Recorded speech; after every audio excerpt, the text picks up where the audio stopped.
In this video, you will learn about future perfect continuous tense. When to use future perfect continuous tense. Actions completed in the future. We use it to talk about action that will be ongoing starting from now and continuing up to a specific point in the future. Example, by the weekend I will have been working on my company's game changing project for a week. Emphasizing duration. It helps emphasize how long an action or event will have been happening in the future before something else occurs.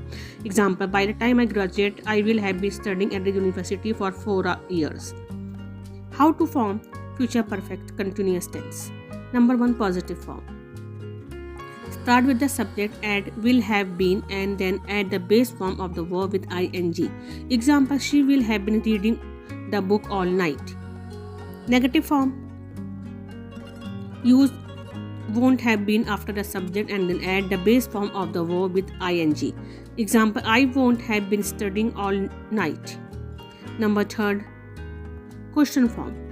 Begin with will, add the subject, then have been, and finally add the base form of the verb with ing. Example, will they have been playing chess for hours? Thank you for viewing. Please like, share and subscribe my YouTube channel.